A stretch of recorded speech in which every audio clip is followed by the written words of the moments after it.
evening again, everyone. Thank you so much for being here for our public meeting for the Loop 101 75th to I-17 project construction. My name is Kimberly Larson. I am a Community Relations Project Manager with ADOT. I want to make everyone aware that we have a Spanish interpreter present this evening to assist anyone who needs Spanish interpretation. I'd like to introduce Mr. Salvador Travanino, who will ask if anyone needs Spanish interpretation this evening. Good evening, ladies and gentlemen. As Ms. Larson said, my name is Salvador Travanino. I'm here for the Spanish speakers who need some translation from English to Spanish. If I have any of you, let me translate in Spanish for those. Si tengo algunas personas de que solo hablan español y necesitan traducción, por favor levanten las manos para saber quiénes son y a poder ayudarles y asistirles. Anybody? All right. Thank you very much. Thank you, Sal. Before we begin, I would like to just take a moment to thank the City of Glendale and the Foothills Recreation Center staff for hosting our meeting this evening. We really appreciate you.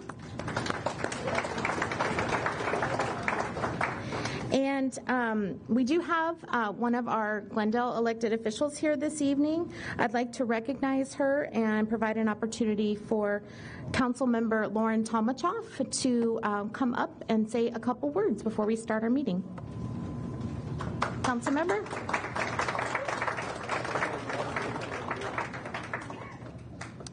Good evening, everyone, and thank you for being here. Thank you, Kimberly, and thank you, ADOT, for agreeing to hold an in-person meeting. I think people are just way more able to engage in an in-person meeting, so thank you for making that happen. And thank you all for coming tonight. I really appreciate it.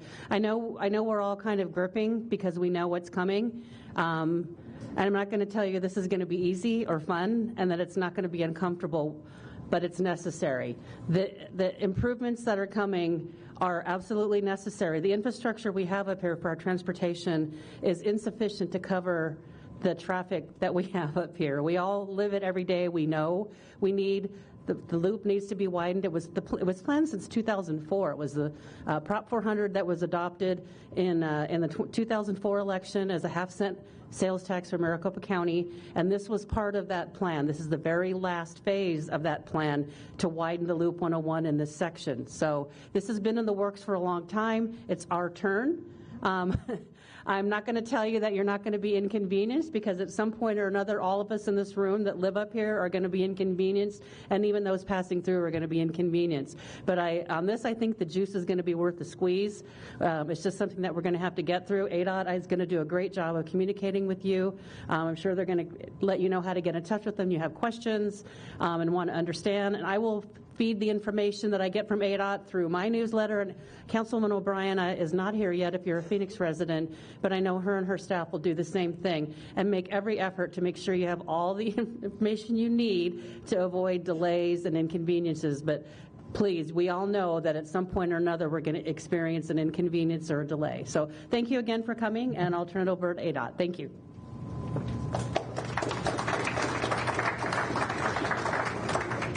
Thank you, Council Member. We're here this evening to provide information on what to expect during the upcoming construction of the Loop 101 widening project between 75th Avenue and Interstate 17, and to give you the opportunity to ask questions. We do ask that you please save your questions until after the presentation. And with that, I would like to introduce our main presenter for this evening, Sarah Howard, the Assistant District Engineer for ADOT's Central District.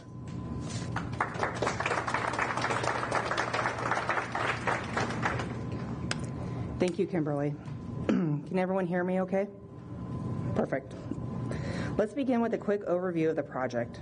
The project will widen Loop 101 from 75th Avenue to I-17 by one lane in each direction. We'll be widening the bridges at 51st, 35th, and 31st Avenues and reconstructing the interchanges ramps to to tie into the widened freeway, as well as widening some of the interchange ramps and frontage roads in some locations to improve traffic flow. We will also be improving the system interchange ramp between westbound Loop 101 and northbound I-17 and making improvements to the 75th Avenue interchange to improve traffic flow. The roadway will be resurfaced and walls will be raised or added in some locations. Finally, the lighting will be converted to LED and new drainage systems will be put in place. This project is included in the Regional Transportation Plan for Maricopa County and is funded through the Prop 400, a county-wide dedicated half-cent sales tax for transportation improvement approved by voters in 2004. Starting at the west end of the project, let's go over the improvements to 75th Avenue. We will be adding a third southbound left turn lane to eastbound Loop 101 within the existing roadway, as well as extending the southbound left turn lanes to allow more vehicles to queue. The increased left turn bay length will require elimination of the left out or southbound movement from the existing apartment complex on the northeast corner. Additional improvements will be made to the sidewalk ramps and pedestrian push buttons to bring these elements into compliance with current American Disability Act guidelines. Now I'll walk through the improvements along Loop 101 within the project limits from west to east, starting with the segment from 75th to 67th Avenue. You can see the key map along the bottom that shows where we are along the project. The red lines show where we are adding one general purpose lane in each direction, which will result in a total of 4 lanes plus the HOV lane in this area. The blue lines represent where we are widening the ramps and adding a new outside lane between 75th and 67th Avenue. The outside lane on Loop 101 will be an exit only, and the adjacent lane will have the option to continue through on Loop 101 or to exit. The 75th Avenue eastbound on-ramp will be widened from 2 to 3 lanes, and the westbound 75th off-ramp and eastbound 67th Avenue off-ramp will both be widened to 2 lanes. Frontage road widening will occur where the exit ramps and frontage roads merge together to accommodate 2 lanes on the frontage road and 2 lanes on the exit ramps. The driveway on the westbound frontage road closest to 67th Avenue will also be closed permanently due to the widening of the project. This segment will have new retaining walls along the freeway to facilitate widening.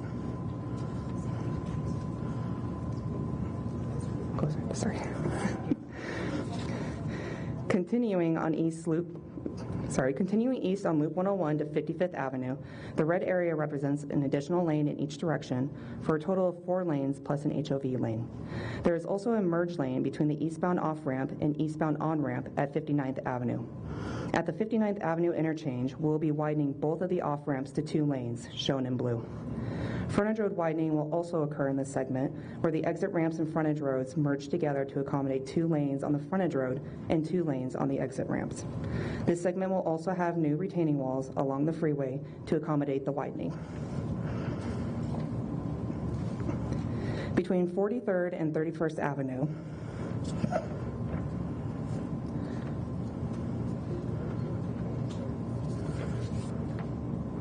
I apologize. West of 51st Avenue, 1 additional lane will be added in each direction, as shown in red for a total of 4 lanes plus an HOV lane. East of 51st Avenue, 2 additional lanes will be added in each direction for a total of 5 lanes plus the HOV lane. The Loop 101 bridge over 51st Avenue will need to be widened for the new lanes, and this segment will also have new retaining walls along the freeway to facilitate widening.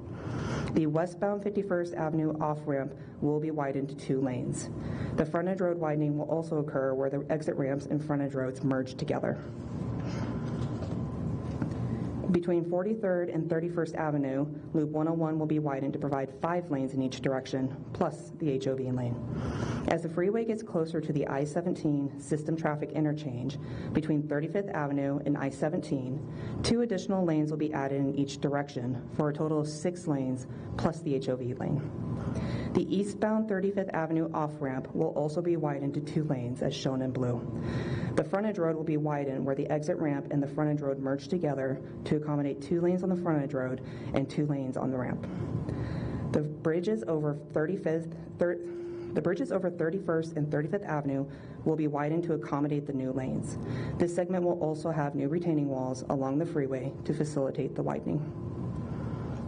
At the far east end of the project, between 31st Avenue and 19th Avenue, Loop 101 goes under I-17, and the project widening ends near 23rd Avenue, just east of I-17. As Loop 101 approaches the I-17 system traffic interchange, one lane will be added eastbound for a total of 4 lanes plus the HOV lane, which will then drop to 3 lanes east of I-17. No new lanes will be added in the westbound direction. 1 lane will be added on eastbound Loop 101, approaching the southbound and northbound I-17 ramps, as well as on the approaches from north and southbound I-17 to westbound Loop 101.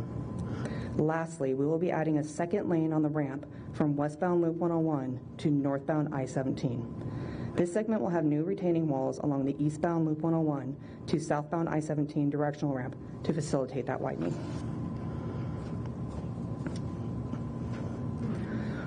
On northbound I-17, we will be adding a new lane between Loop 101 and Pinnacle Peak Road to accommodate the additional traffic lane coming from westbound Loop 101 onto I-17 and improve traffic flow.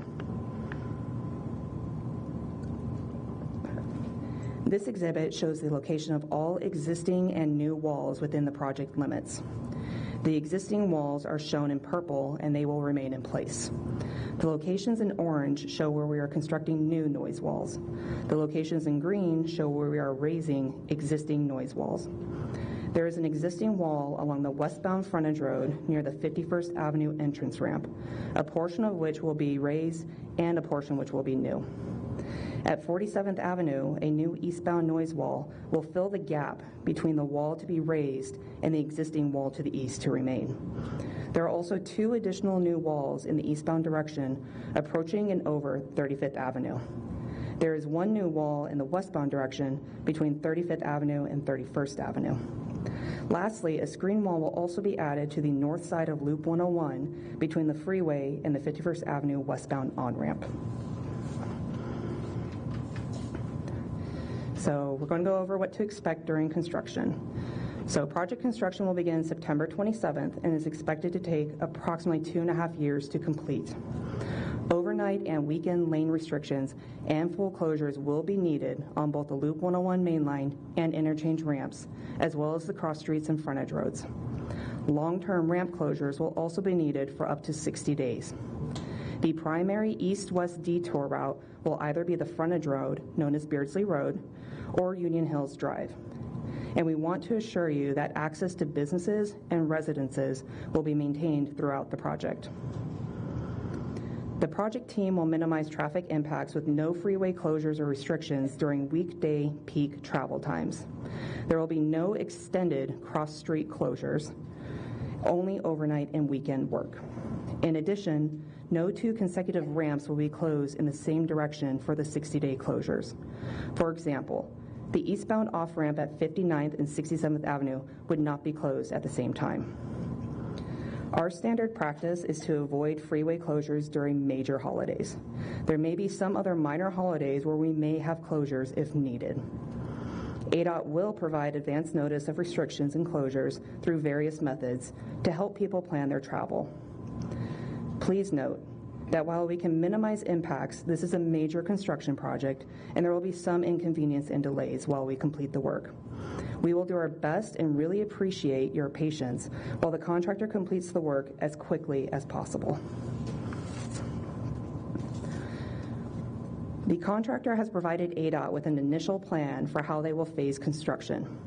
It's important to note that the contractor has flexibility to shift work as needed in order to meet the project contract schedule.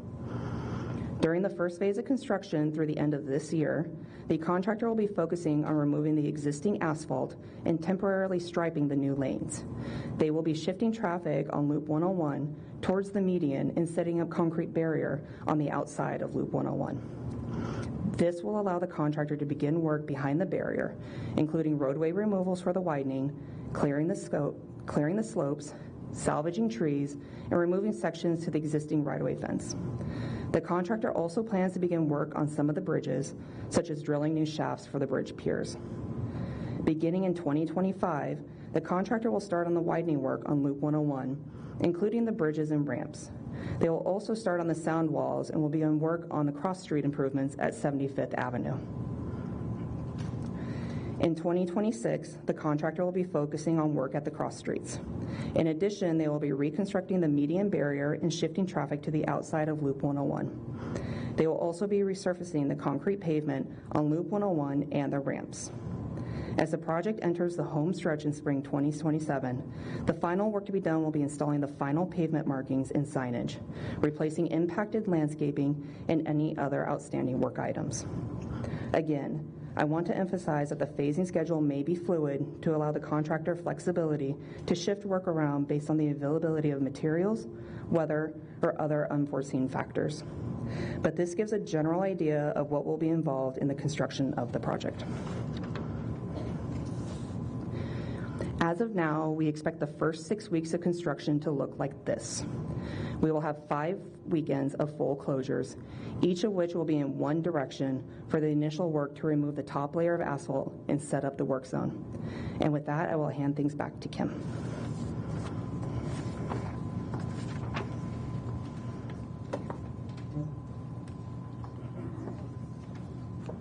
Thank you, Sarah. ADOT will work very closely with our project partners. In addition to the weekly construction meetings, ADOT holds a monthly meeting with all agencies in Maricopa County on the coordination of freeway closures to ensure that traffic impacts do not conflict with other projects and major events. The project team will provide updates to city partners as well to share with their constituents. And we have an extensive stakeholder list that we share with the project information as well. So we will provide advance notice of traffic restrictions through our subscriber email alerts, the project webpage, as well as Nextdoor and other social media platforms. I highly encourage you to look on our project website to sign up to receive those Gov delivery alerts if you haven't already done so.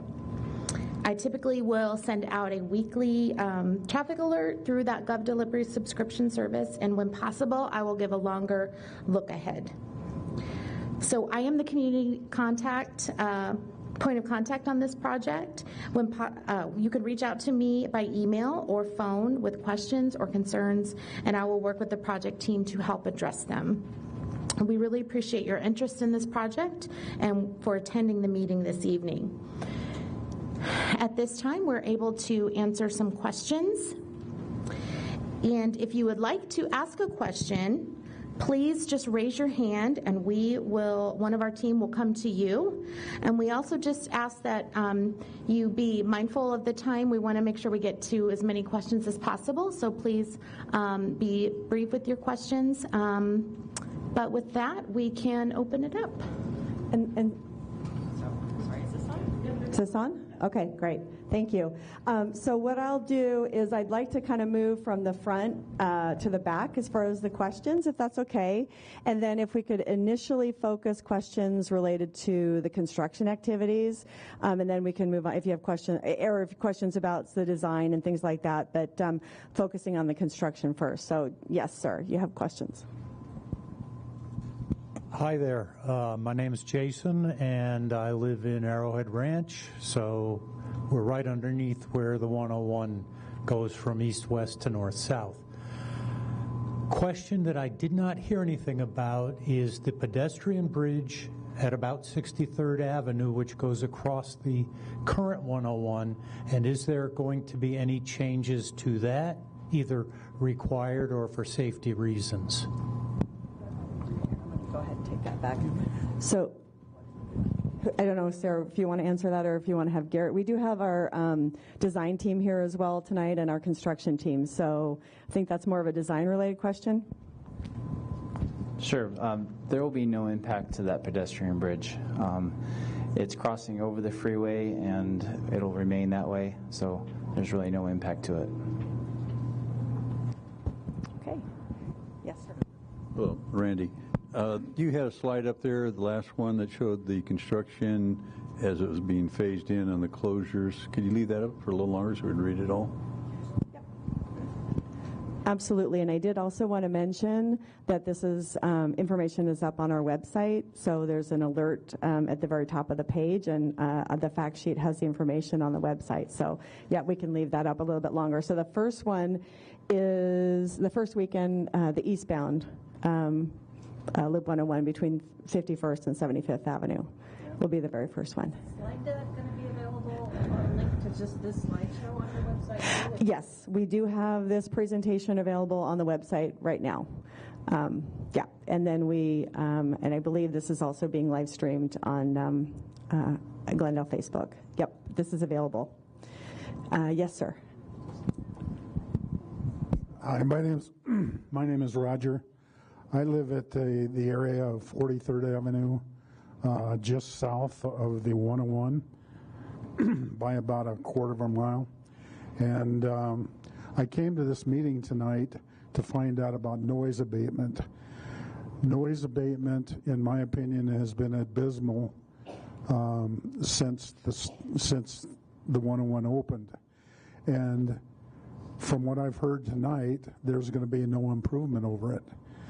And that disappoints me considerably because there's going to be increased traffic involving tractor trailer rigs and other traffic, and there should be better noise abatement than what we've had in the past, which has absolutely been abysmal. I live in a 2-story house. I can see just about every tractor trailer rig that goes by if I time it right. And it just happens throughout the night. Thank you. I did want to mention, so when we do our noise analysis, so we do follow the federal guidelines and ADOT policies related to noise abatement, and there's a whole process to that. We do have our noise analysis up on the website, so you can see what those readings, what the noise levels are now and what they're predicted to be. But we do have certain standards for the noise threshold as well as some other criteria for those noise walls. So the noise wall that's in place right now on the south side, that one is remaining in place. That is effectively abating the noise according to the ADOT guideline, ADOT standards. Well, I'd like to know if there's anything I can do about it. Since it is based on the federal guidelines and ADOT noise policy, these are the walls as they're going to be in place, that they're planned. So. Well, I've done noise testing in the past, and it depends on whether or not you're doing A weighting or, there's a number of different things that are involved in testing noise. I think what would be helpful, we have some information about that, and we can provide that to you and go over it. It is a weighted decibel. It's DBA, a weighted decibels, but I'd be happy to go over that with you. We can set up a meeting to kind of go over it for that area. I think that'd be helpful. So let's make sure Kim to get his information, and we'll go ahead and go over that with you. Yes, sir. Thank you, Jim Nedved. Yeah, same level of questioning, right? So I believe that initial noise assessment was done in August of 2020, which if we all think back, that was right in the heart of COVID. So probably not a whole lot of traffic. I don't know if it was an accurate measurement at the time. So definitely worth revisiting, and I'd be interested in knowing what the impact would be to the design. Alrighty. So I did want to mention a few things about noise. And again, this is mainly, we want to make sure we're focusing on the construction as well. I know you have concerns about the noise walls. We do have to follow the federal process and the federal guidelines, and we do it within their standards. But even if we were to double the amount of traffic, that would affect the noise level by about 3 decibels. So we can kind of... Okay, so I think it would be helpful to look at the noise report, I think, and look at that, and we'd be happy, again, to set up a meeting with you about that, to go over that. Yes. Thank you. Hi, my name is Sonny. I live in the same neighborhood that these two gentlemen live in, and I've read the 300-plus page PDF report on noise. sensors that were set up to measure decibels at different locations, and I've looked at the data, and we are where we live, we're as far south of that neighborhood, the closest to the freeway that we could be, and the noise is deafening at certain times of the day. And I reviewed that data for that reason, and I have, written complaints about this during your early planning stages about how deafening it is. And I was grateful when I read the report and I saw that you actually had sensors at the two closest locations to my house. But the problem is the location of those sensors were about 100 feet farther north than the front of our house. And we were only 1 decibel away underneath the standard. I believe it was 66 or 67 decibels was the limit. And we were 1 decibel underneath that. And the two locations that you put sensors, one of them was down an entry into the lake, which is about 100-foot length from the road that we live on down to the lake, and it was attached to a fence at the lake, and it's next to a park where there are abundant trees that are going to absorb and deflect those sound waves. And then on the other side of our house, there's another alleyway for drainage, and that sensor also was 100 feet north, so that it had to move through the houses and down an alleyway in order for those sound waves. And we were still 1 decibel underneath the limit that you were allowing. So I'm here. I've reviewed the data. I don't need to see the data again. I would like you to put those sensors on the front of our house and measure the decibels on the front of our house when the freeway is at its max level. Thank you, sir.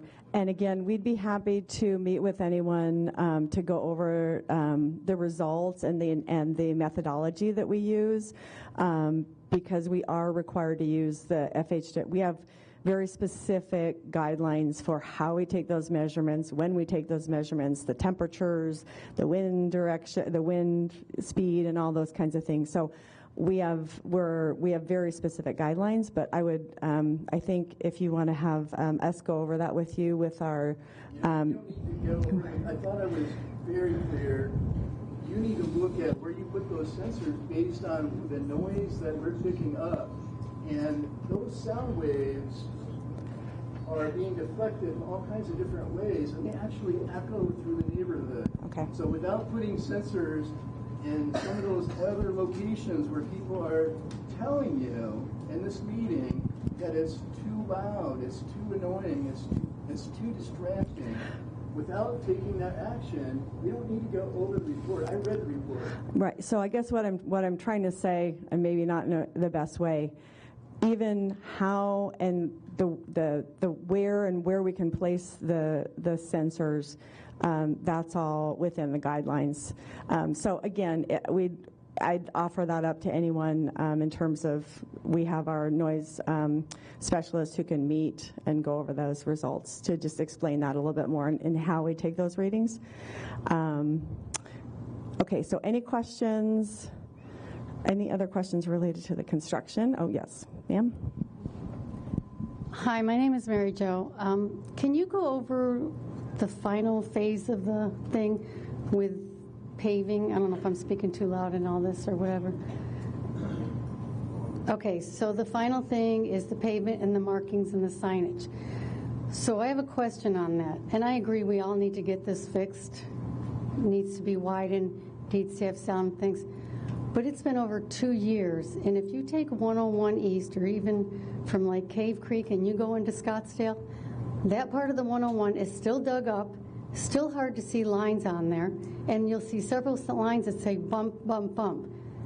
And Princess is still closed in that area. Why are we starting new construction here when we can't even get a decent road there? Okay, so I think I heard two things. So one of the things is, are you concerned that in terms of how we're going to do the striping and making sure that we have good striping and that people can see the lane? So I think that's the first comment that you were making, just making sure that when we have this temporary striping that, you can make sure to see those lanes, because there's some concern and confusion about the project over in Scottsdale. Say complete. Is it going to be complete, or are we going to still have bumpy pavement with half, lines and detours and stuff like that? Because that's been that way for a couple of years now. Okay, so that project started in January, right? January that project started. And so I want to make sure we're clear about the area we're talking about. So we have the Loop 101 that's being widened in the Scottsdale area between Princess and Shea. And so we did a similar thing where we're shifting the traffic over, and then what we do is we take the existing asphalt off, and then we temporarily stripe the lanes.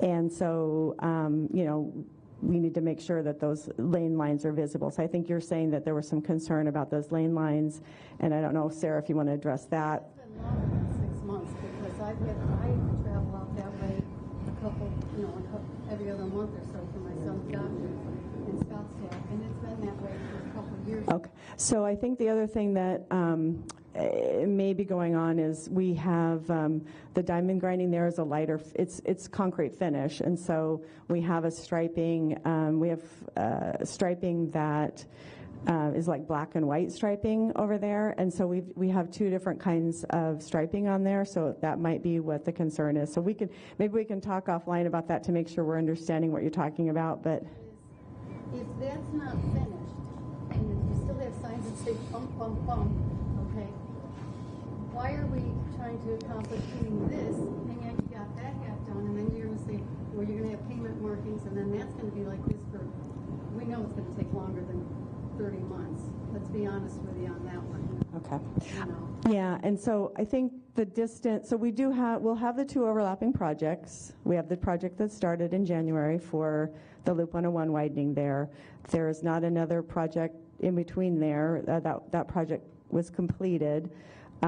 So we will have some overlap of those projects, but the distance, between those projects, we're going to manage that so that we're not, trying not to have the same directional closure. So I don't know, Sarah, if you want to address that a little bit more. So I think you're talking about the project from I-17 to Pima Princess? Well, when you're going to Scottsdale and you get to Cave Creek and you go that way, I mean, that's been torn up, re-torn up and everything else. What I'm just trying to ask is, give her the mic, in here or back here.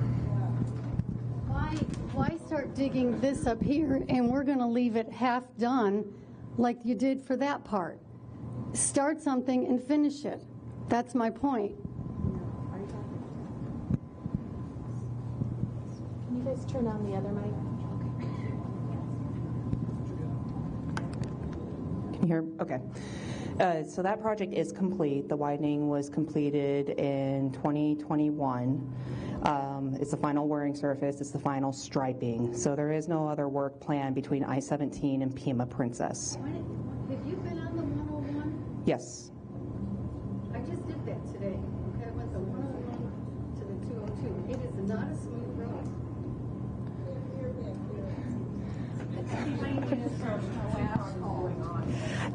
Yeah, okay, so I hear what you're saying. Okay, so just to explain, so the question was the section between I-7, on 101, between I-17 and Pima, you're saying that appears to still not be done. So that...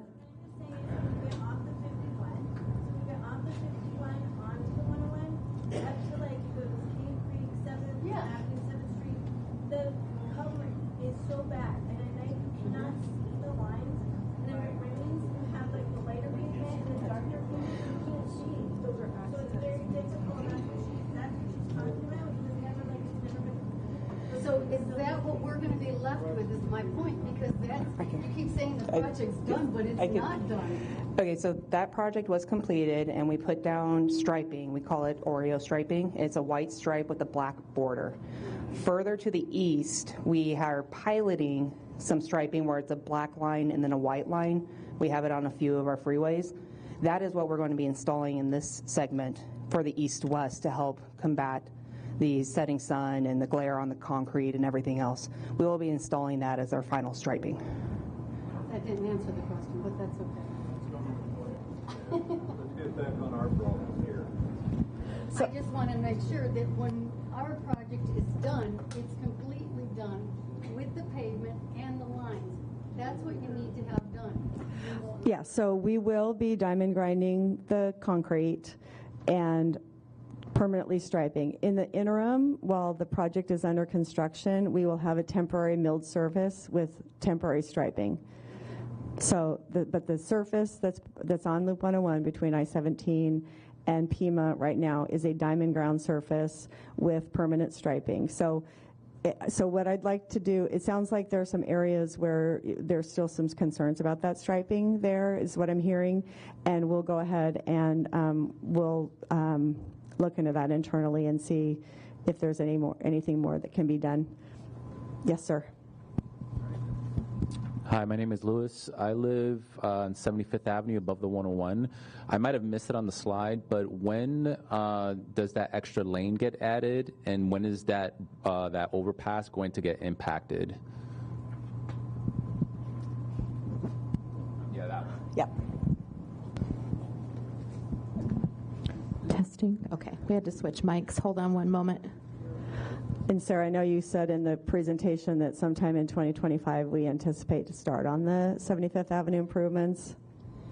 Yes, so it'll be after the first of the year that we start on 75th Avenue. We will not be widening the bridge at all. Everything will be accomplished with removing median, narrowing of lanes. The bridge won't be touched, but that will start in 2025.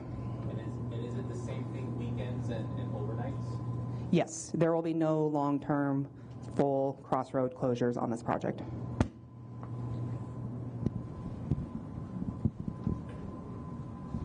Hi, I'm Bonnie. I don't want to beat a dead horse here, but I want to agree with the couple people that talked about the striping.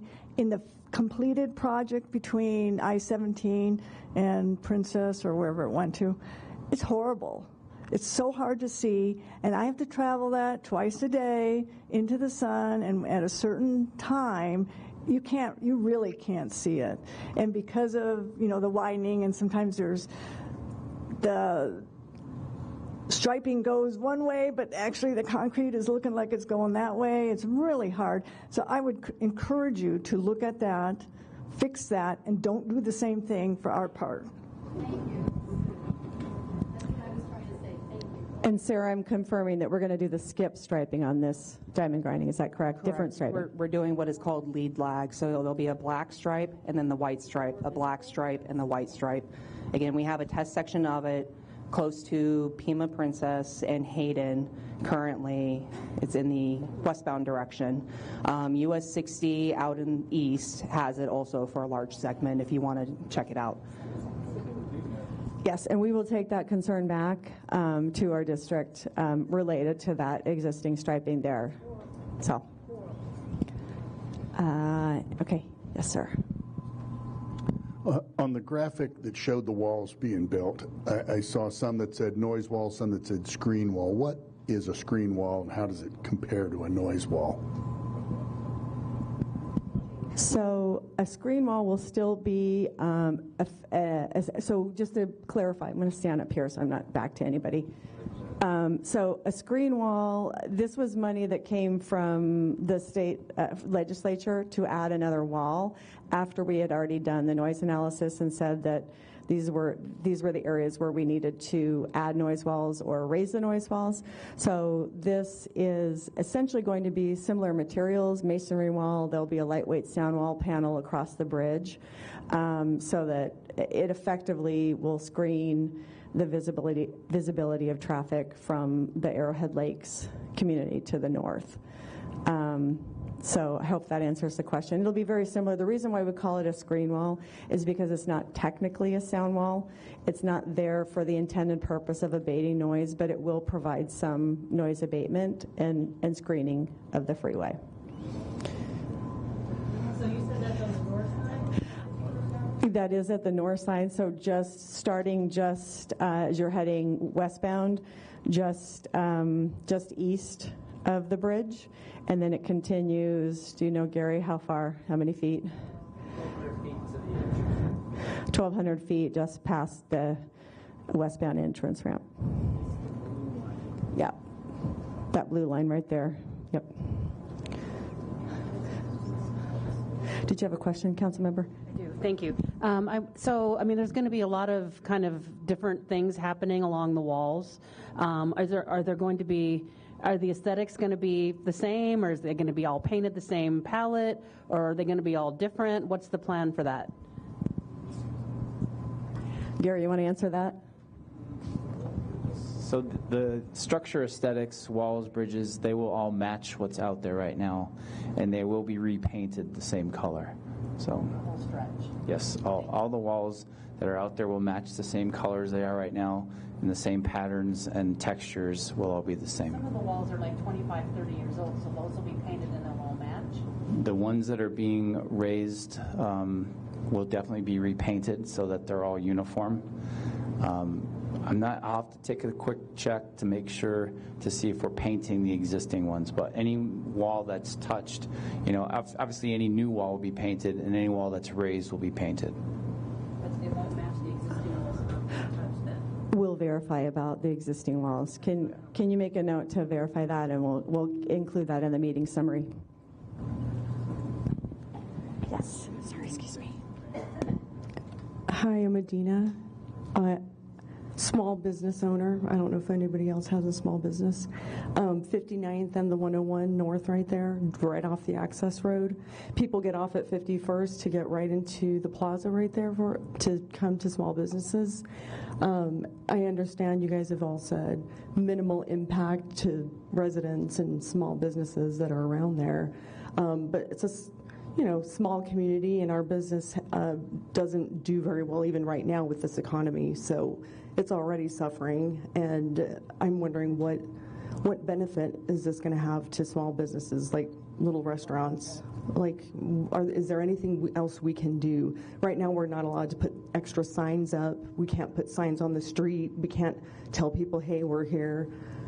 So what else can we do? Is there any benefit down the road when this impacts us, probably in a negative way versus positive way?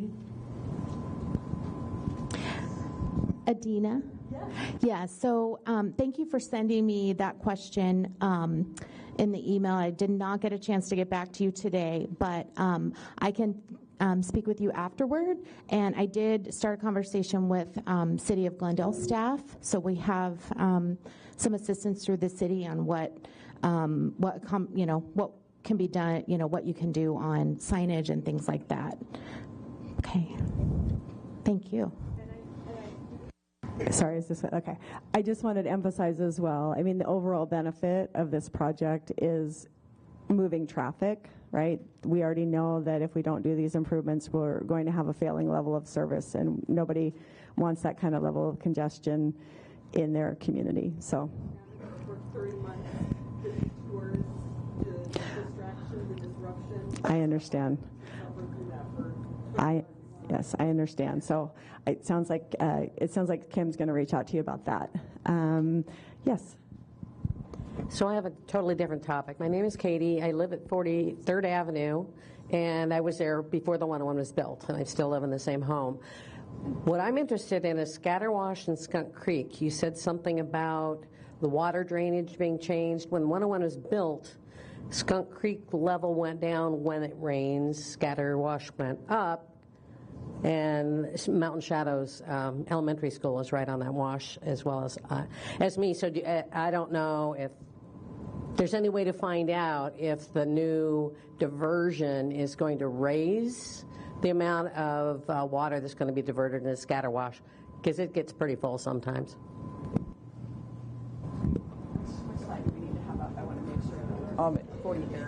In general, the drainage system is being modified to account for the the extra pavement surface. We did an analysis for flood control, and the amount of raise in the water surface for Skunk Creek and Scatterwash is minimal in the hundredths of feet. So there should be no impact to those washes. All righty. Sorry. One more here, and I know I see you over there as well. Good evening. My name is Arnold. During part of the presentation, it was stated that the money for this project came from a state ballot tax, and I want to know if that same tax will include the continuation of the widening from 75th Avenue going southbound.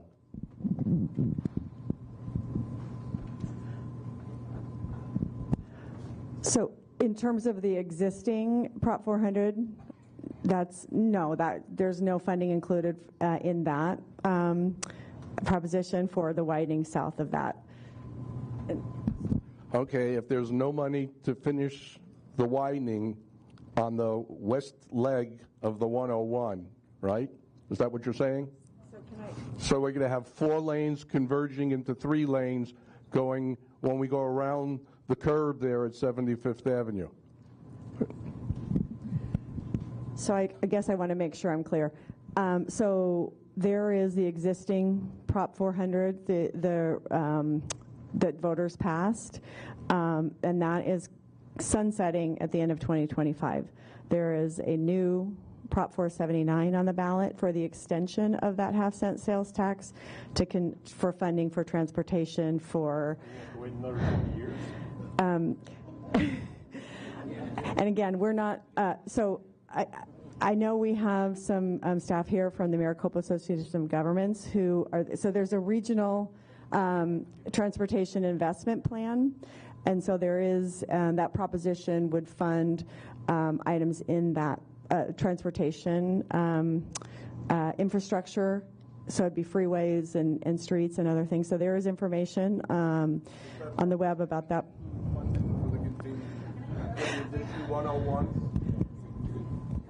Can I interrupt for just a second? I'm going to be hosting on October 10th. Our staff back there saying yes. I'm going to be hosting a meeting to explain the extension of Prop 400, Prop 479. It's going to be on your ballot on October 10th in this room. Okay? So, I mean, that's not what we're here to talk about, but there's a regional transportation plan that's going to be on your ballot. And while we cannot advocate for it, we are going to be happy to explain to you exactly what the whole region worked on for years and years and years, a regional transportation plan to continue improvements in infrastructure and transit for the next 20 years. So that's not tonight. Come back on October 10th and we'll talk about that. Thank you. Thank you, Council Member. Okay, sure. Yeah. So, good evening. My name is Tim Stroh. I work with Maricopa Association of Governments. So there are plans in place for the Loop 101 widening from 75th Avenue down to I-10 past the Cardinal Stadium as part of Prop 479, which is on the ballot for this fall. So, when on the ballot? What's the dating for this to happen? Of the sequencing? Yeah. Well, step one. It needs to be successful, right? November 5th.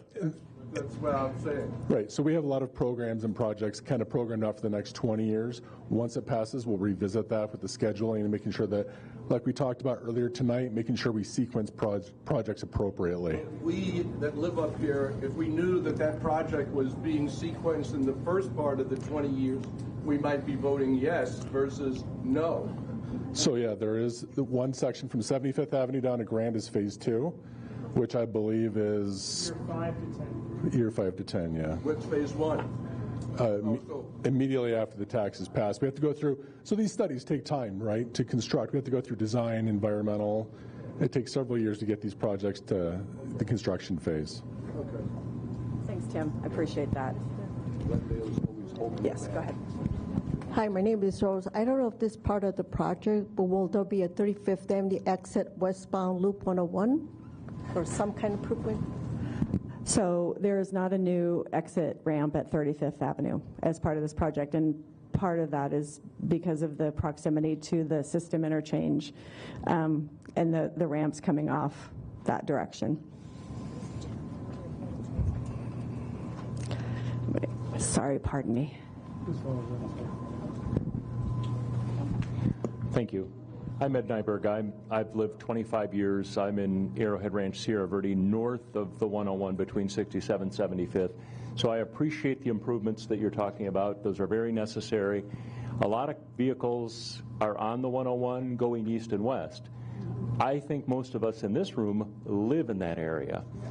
So what I would say looking at this project is the most disappointing to me is you're not addressing the traffic at the north-south traffic at 67th and 59th. You've got 2 lanes going in each direction. If you're there at 5 o'clock, if you're not there at 5 o'clock, give it a try. If you're there at 5 o'clock, you're going to wait for the lights either way, either street for three cycles on the light. I remember sitting in a workshop in 2019 or 20. We were asked a lot of questions about the improvement. We focused on 101 and 75th. They proposed a couple of improvements that got shot down by the public. But what we also talked about was the volume of traffic north-south on 67th and 59th. I've been north of that freeway living before the freeway was there. That has been an issue for 25 years. Hello. And so now, how many $1 million are you spending on this project? So you're spending how much? $139 million. 177 million. $139 million? 77 million, sir. And you're still not addressing the biggest problem for this community, north-south traffic at 59th and 67th. So I have an answer for you, sir. I'm the project manager for the subject intersections here. TI you are talking about, 67th Avenue and 59th Avenue. I'm the project manager. We have done a study, and we have completed the study, I think, last year, early last year, 23, and that has been in our radar. We are just trying to see how we can solve the north-south movement on 59th Avenue, TI, and 67th TI. And based on that, there is a recommendations, and we have addressed it through MAG. So we are hoping there will be some recommendations for going into design. The similar solution, as you have seen on this project for 75th Avenue TI, we have found in our study that kind of similar solutions to address the north-south traffic movement. So there is something already happened, a study is completed, and we'll take back your question, and we are taking it seriously. We'll address it with MAG and ADOT. Thank you, ma'am. Those bridges need to be. Thank you. Ed, that is included in Prop 479. Widening the bridges at 67th and 59th Avenue. That wasn't part of the first 20-year plan because there was not enough traffic. We didn't need the infrastructure up then. So that is included, and if you come on October 10th, you'll be very happy. You will see that is going to be part of, if Prop 479 advances, there's over $1 billion in investment just in Glendale on the ballot. So, but that is part of it. We understand that that's necessary. It just wasn't part of this plan that was adopted. It was adopted in 2004. So, I mean, there really wasn't much Arrowhead Ranch back then.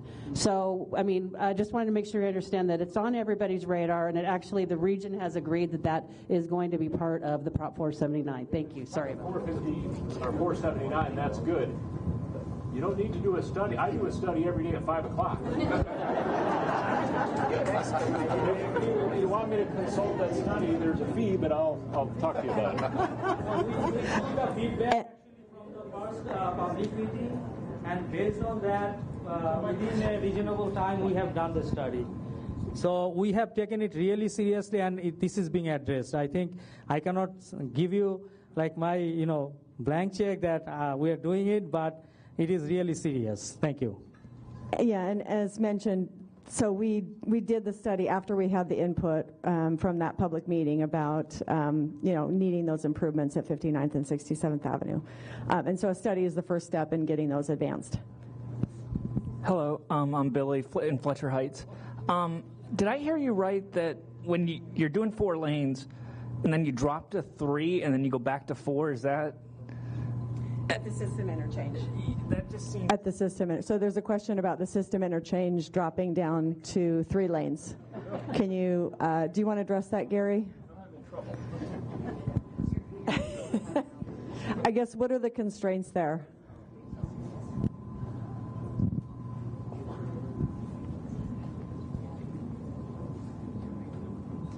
Okay. All right.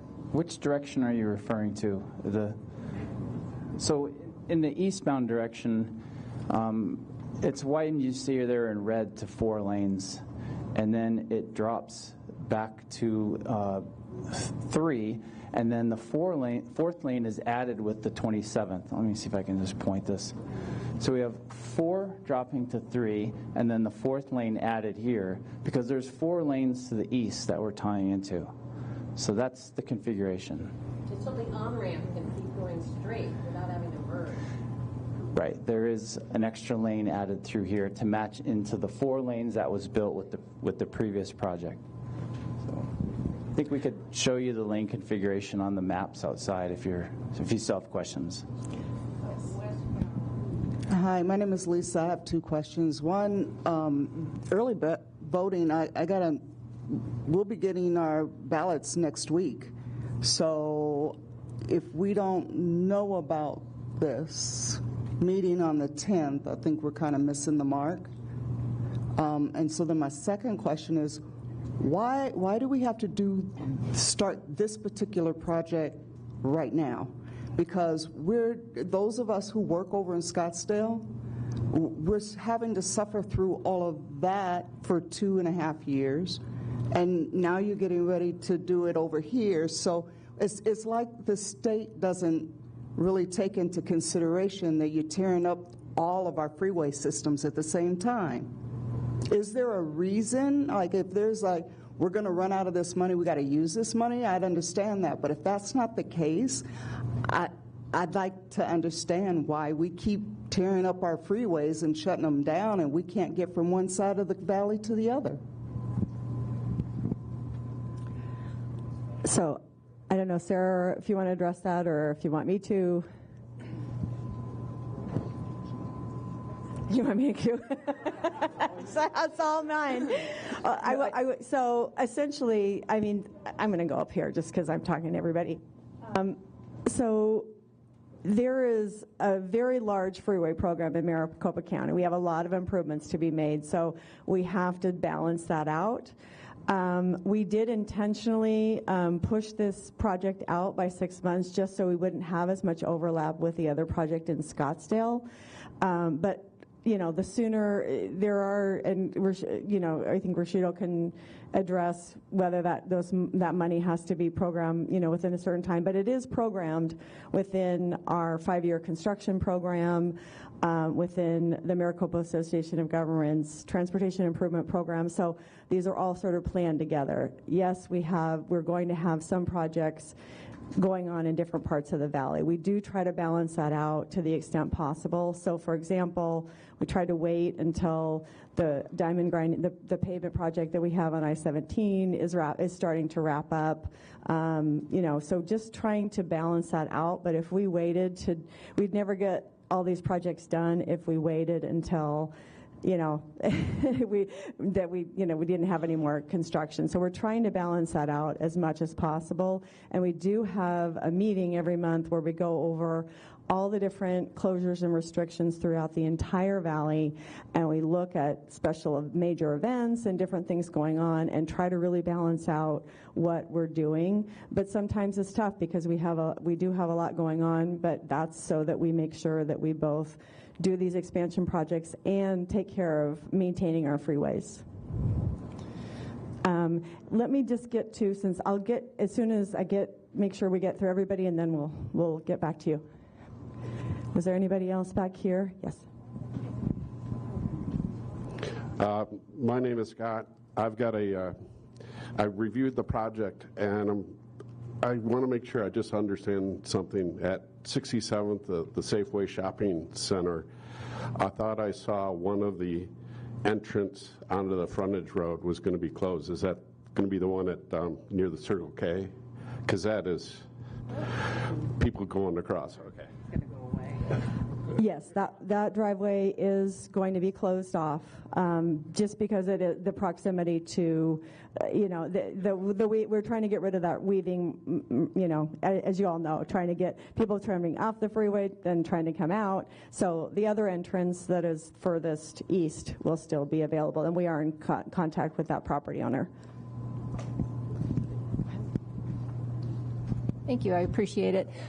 So I appreciate the gentleman bringing up the question regarding the impacts to the intersections of both, 59th, which is near and dear to my heart because that's the closest to where I live. Because again, when you're looking at solving one problem and you're looking at how to do that, how are you creating, what's the impact that kind of radiates outward? So we're putting more lanes in that area. So related to construction, I wanted to hear, but I guess I haven't really heard, is, will either the timing of the lights be changed as part of the construction or something of that sort to get the traffic moving through? Because right now, as the gentleman had mentioned, it's a multi-cycle wait. And it just seems like the lights are just so long. The other thing that I just wanted to bring up, because I really feel like I would be remiss if I didn't mention it. Living in the Lakes area, we had been involved on the Zoom call that occurred, I think it was in 2020, and 22, and it had to do with the sound and the sound abatement. Looking at the illustration that you had, I'm not really seeing a whole lot different than what was discussed back then when there was a lot of feedback from the community asking, and I understand that there's certain criteria of where you need to put your sensors and things of that sort. I totally get it. However, what was the consideration for the geographic anomaly that we have, which is water, and how sound carries over water, and almost like the fluid dynamics of sound over a wall and how it carries down water. We've noted several times, just using handheld decibel readers, 75 decibels at our front door, and we're like a ways into that community. We're not right at the edge or anything of that sort. So I'm just kind of curious. I understand the criteria that has to be met, but there's a criteria and then there's a kind of a reality in that there's different amenities in this case that kind of change things a little bit. So, okay, yeah. Hi, this is Derek. I'd like to add a question, because my understanding was there was going to be a sound wall, and now we're talking a screen wall. And what are we talking about, the decibel attenuation of a screen wall versus a sound wall? Okay, so I'm going to take these all in order. So you had asked about the signals, and I just want to clarify. Do you mean changing the signal timing during construction to facilitate the traffic flow and the detours, or do you mean at the end of the project when adjusting the timing at the interchanges for the crossroads? Is that? It's actually both, because if you think about it, it's already an issue now, and now there's going to be restrictions a little bit. Is there anything that's going to help alleviate it for now, and then what's the long term? How is it built into the design when you're widening it? Okay, so related to construction, we are going to be adjusting some of the signal timing for the detours, so to favor like the frontage road traffic. So if we're closing Loop 101, eastbound, we're going to have the favor a little bit more that frontage road traffic. And again, you can use Union Hills or Beardsley, the frontage road, but we're going to be doing that. And then other places where, like, for example, at Union Hills, where people are getting off, making some doing some things there to make sure that we're getting that traffic going, eastbound there easily, those kinds of things. So yes, we will be doing some temporary traffic control during construction. Sarah, do you want to address the signal timing adjustments post-construction?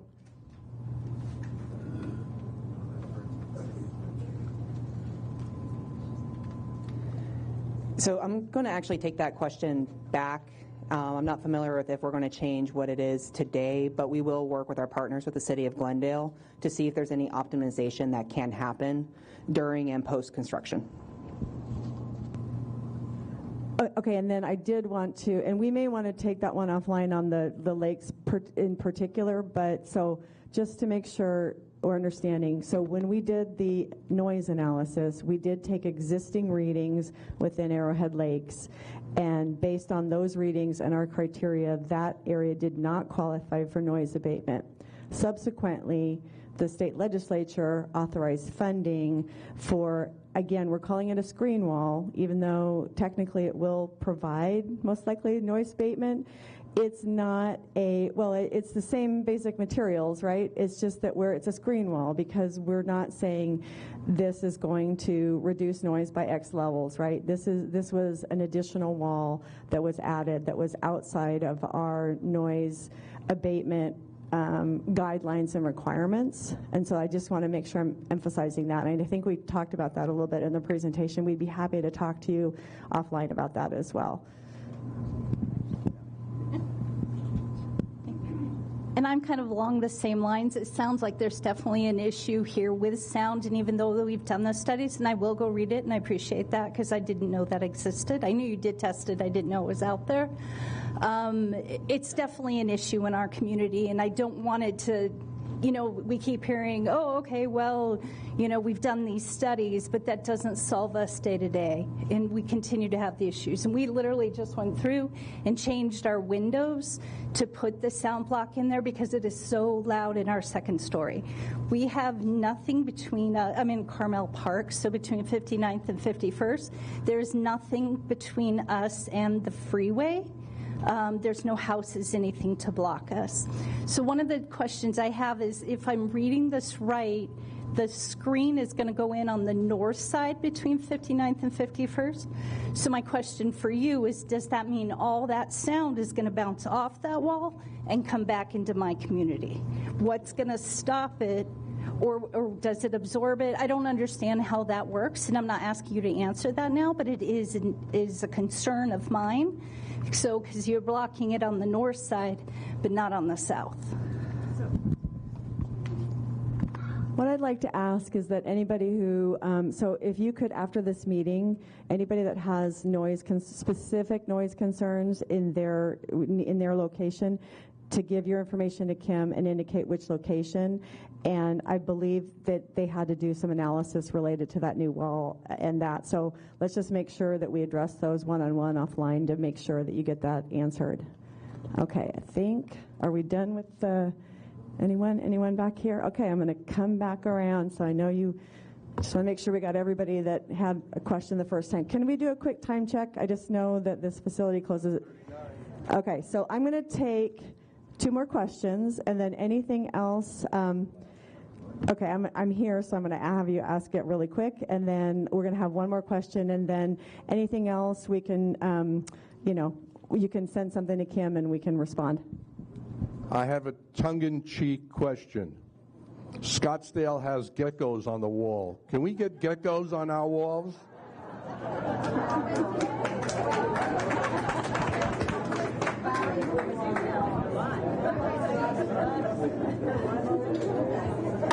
I don't know how to answer that one. Okay, so I'm going to take 1 more here because other people have had a chance to, do you mind, sir, if we defer to him since he hasn't had a chance to answer a question? And we can go ahead and just give Kim your information. Yes, good afternoon. My name is Jesus Sullivan.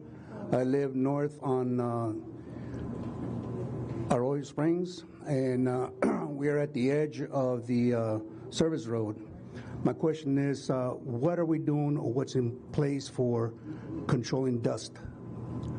And second is, with all this heavy equipment that it's going to be going around all over the place, We're going to be moving all kinds of debris, concrete walls, this and that, whatever. And as we know that noise and the shifting of earth resonates throughout, what is the outcome of all this earth that's being moved other than foundations cracking, sidewalks cracking, walls cracking, and so on?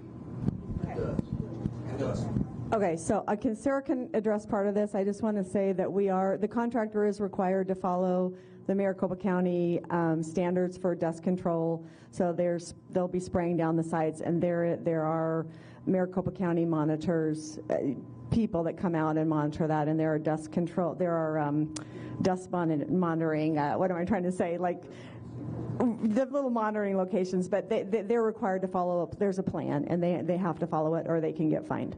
And then related to earthwork and like things that might be vibrating and things like that. So, Sarah, do you want to address that? Because I know the equipment has to be tested to make sure that it doesn't exceed, certain vibration standards and things like that, so that it's proven not to affect the foundations. But do you want to address that, Sarah? Correct. The contractor will take due care when they have equipment next to items that are supposed to remain in place and not be touched. So we will have inspectors out there monitoring it, making sure that they're not getting too close or running over things. And if a sidewalk gets ran over and does get cracked, we will replace it. So I want to assure you of that. No, I'm talking about the resonating of cross and moving everything. You're going to end up with cracked walls, like fences, for instance, sidewalks, and in fact, even like my house, after the carpet was pulled off, the entire foundation and the entire floors were all buckled due to this movement, because I moved before the 101 was completed all the way across. So it has to be ground down to even it out. Could we talk offline? I'm not familiar with the exact area you live in, so if we could take that offline. All right, so I did want to, and if you want to, we want to, it's 7:45, so I did want to thank everyone for coming tonight, and I do highly encourage you to sign up on our website for our weekly traffic alerts to make sure that you're notified of the closures and restrictions that are coming. And if you have any questions, you can reach out to Kim, and make sure that if you have specific noise wall issues, make sure you give your information to Kim, and she will follow up with you related to that report. So again, thank you again for coming tonight. We appreciate you.